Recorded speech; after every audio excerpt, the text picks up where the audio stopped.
So ayun na nga mga kalakwatsa, welcome back sa Louie TV. Dahil fiesta dito sa San Quintin, susubukan nating sumakay sa mga rides at uunahin nga natin ng Caterpillar. For the pasok na nga ang mga person, for only 50 pesos pwede ka nang sumakay sa Caterpillar. Ayan, kasama ko nga ang manager namin sa Louie TV at kakabsat namin sa 2444 Riders Club. Inaya nga natin sila para ma-experience natin ang Caterpillar. So ayun na, unang andar, hilo agad. Pero cool pa tayo dyan dahil mabagal pang andar. Pero grabe, pabilis ng pabilis. Tulad ng mabilis niyang pagkawala at pag-iwan niya sa'yo. Grabe ba? Nakailang ikot nga kami sa Caterpillar. Ngiti-ngiti lang ako dyan. Pero tignan nyo, super kapit na si sinasakyan. Pati nga si Kabsat Debbie, napakapit na kay Kabsat Lucky. Sana all. Next stop, hindi ko alam ang tawag nito. Basta parang disco siya at madaming upuan na pinapaandar ng umiikot.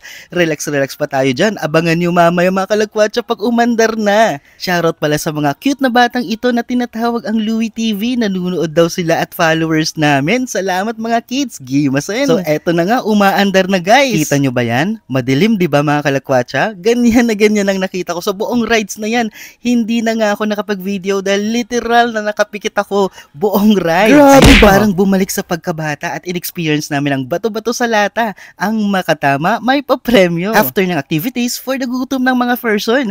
At trinay nga namin ang caramelized fruit eme na trending sa Facebook. Ganyan pala siya ginagawa. Ngayon nakita ko na in person, bongga! In fairness, masarap siya mga kalagwatsa for only 30 pesos para sa caramelized strawberry. Grabe ba? Mga kalakwatsa, sana na-enjoy nyo ang video na ito. Suportahan po ninyo ako at i-click ang subscribe button para magkasama-sama ulit tayo sa susunod na vlog.